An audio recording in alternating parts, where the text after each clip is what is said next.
Subaru has always kept the best versions of their sports cars exclusive to Japan. Versions we eye drool over constantly, wondering why couldn't have they brought that here? Versions that literally fix all the problems a regular production model comes with. The reasoning behind it is probably down to some real analytical market research. But who cares? As car enthusiasts, our need to own shiny things that go fast take precedence over that. Some people may say, well, I'm able to import cool JDMs. And yes, you can, after whatever age limitation you need to wait until it becomes even legal to import. As a reminder, JDM cars are legal to import after 25 years for the US and 15 years for Canada. It's like a JDM prison sentence for cool cars. These awesome cars can't be let out until you serve your time. Today we are starting a new series called Cool Cars Subaru Kept From Us, which we wish we had. This episode we'll focus on the new VB series WRX and what cool Japan exclusive versions it's available in. Hi friends, I'm Sepp, welcome back to a new video. If you're new to the channel, I talk about all things car related in my videos, and I try to pump out a new video every week. So feel free to subscribe to my channel so you get your weekly dose of YouTube car content. I live in Canada, the country right above the United States for those who are not as geographically inclined. And with being in a country that is in the upper portion of the Northern Hemisphere, we get lots of snow. And as such, Subarus are super popular here because they are relatively well priced and capable for all weather. Also, almost every car meet has a group of Subaru fanatics who just have roof racks and rally armor to showcase, hey, I drive this thing year round, it's sick. As with every other place in the world, I think, besides Japan of course, we have some fairly standard trim levels for the WRX. Before I get into it, I just want to let you know I'll be referencing the Subaru of America website. The Canadian one is just unacceptable in comparison.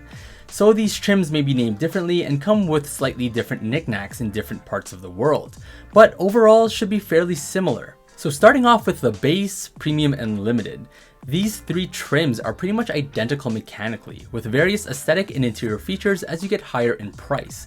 Now, the one trim that has significant changes is the GT. Australia has a similar trim called the TS, which stands for Tuned by STI. Anyways, features include Recaro seats so you don't slide around during 5G turns, the latch system also known as lower anchors and tethers for children, so you can tie down those ankle biters during your 5G turns, drive mode selection, which allows you to adjust the behavior of the steering, engine, and suspension. The suspension changes are actually real with electronically adjustable dampers, something we never got even in the STI.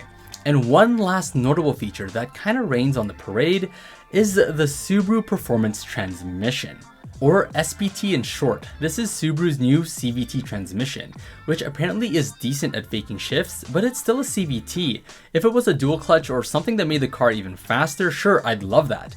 But featuring your flagship WRX model with novel performance features just to throw in a CVT, to me, that's a mistake on Subaru. This grave mistake was also done on the Japan exclusive Special Edition S4, the WRX model I wish was available outside of Japan. And no, it's not some weird homage to the Audi, rather S4 stands for Sports Performance, Safety Performance, Smart Driving, and Sophisticated Feel.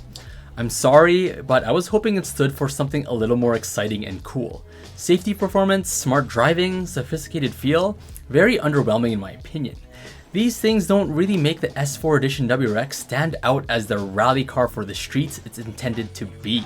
Maybe it could have stood for Subaru Super Sport Sedan? See, that's a little less cringy, right?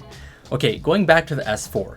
The S4 was released to the Japanese market a month after the US spec WRX, and it comes with some really significant changes that make it a cool car Subaru kept from us. The S4 comes in 4 different trim levels: the GTH, the GTH EX, the STI Sport R, and the STI Sport EX. We are going to focus on the top trim, STI Sport R EX, as it's a very touchy subject for us Subaru fanatics when we see STI goodies on a WRX, because the STI has a long lineage of legendary cars originating from the WRC, so expectations are high. Alright, moving on. Starting on the outside, we still retain those controversial plastic cladding things, but at this point I'm kinda already over it.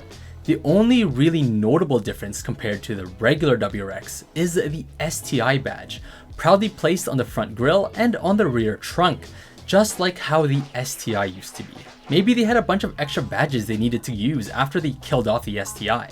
This to me is sort of the clickbait version but for cars, where they throw on the STI badge on this car for people to get that false sense of hope that STI has returned. And I guess it worked since I'm making this video, making a big deal out of it.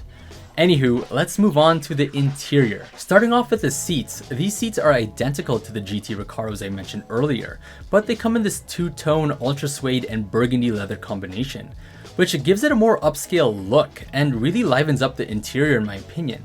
Secondly, the steering wheel has been stamped with the STI logo, again giving us that false sense of hope of what could have been.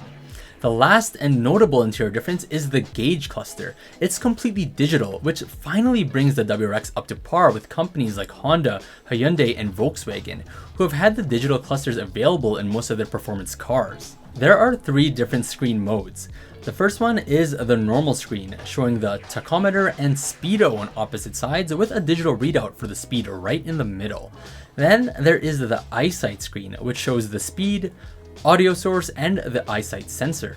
This screen has a cool graphic of the WRX, with a simulated animation of the cars in front and an interesting almost radar lock, like if you're firing a missile or something. This is sort of similar to the Tesla, where the Tesla screen shows the cars adjacent to yours. To me, this is a significant jump in eyesight technology, and I do hope we get this in Subarus sold outside of Japan soon. The last screen is the map screen, and it has the speed readout on the right and directions right on the left, with the linear tachometer situated right over it. This is very Audi-esque, but really cool for being offered in a Subaru. Everyone will most likely just use Apple CarPlay for navigation, but the fact this is implemented in Subaru's infotainment means that Subaru is finally getting a move on with their creature comfort technology. Some purists out there might say, well, the WRX is known to be this analog driver's car. A gauge like that is not necessary, and sure, I agree with you, but for this price point, all the other competitors will have a digital gauge too, so to get with the times, Subaru should have this as an option at a minimum. Overall, the graphics actually look really seamless, and surprising Subaru pulled off something this good for their gauge cluster. Moving on to the suspension, so the S4 has the same electronically controlled damper system and drive mode select from the GT trim level. Check out this nice Google translated page on Subaru Japan's website. So I'm just going to read a portion of this. The drive mode select allows the character to be switched from the high performance car driving to the supple ride comfort of a luxury car, while maintaining a flat body position at all times for responsive handling and advanced driving stability. Contribute to sexuality. I don't think Google is translating that right, but I'm gonna leave it there. Some suspension options you can get from the factory for the S4 include the STI front tower bar, flexible front and rear draw stiffeners, and the same 19-inch aluminum BBS wheels found on the ST09 and Type RA STI versions. Obviously, optioning out all these upgrades requires a pretty penny, but it should provide the WRX with ridiculously good handling characteristics. Currently, I don't think these options are readily available for the international market, but you might be able to order off the Subaru Japan website directly. The last thing to talk about is the power, and yes, there are some changes. When it comes to horsepower, it's completely unchanged at 258, but the torque is increased 18 foot-pounds from 258 to 276 foot-pounds. Now, I'm not sure if there are any internal engine changes to make this increase, but it's interesting that they were able to squeeze a little more torque out of the S4 and not the GT trim, even though from all the information I was able to gather, they should be identical in terms of power plant and drivetrain. Maybe Subaru has some goodies coming soon for the future international models. In conclusion, the WRX should have been available with the features found exclusively on the S4, even if some of the upgrades are optional. All hope is not lost though, as Subaru usually has a lag period between their Japanese exclusive cars and the international market, just like the S208, which was a special edition STI only available in Japan, but was then followed through with the S209 in North America after a couple of years. So hopefully we get a trim level of the WRX available through dealers with all of these upgrades. Except for one thing though, that CVT, just give us a manual instead. It's weird that they offered the S4 in only an automatic, considering the take rate of the manual compared to the auto is much higher. Anyways friends, that's it for this video. Thank you so much for watching. If you enjoyed, please like and subscribe. I'll catch you all on the next one. Take care.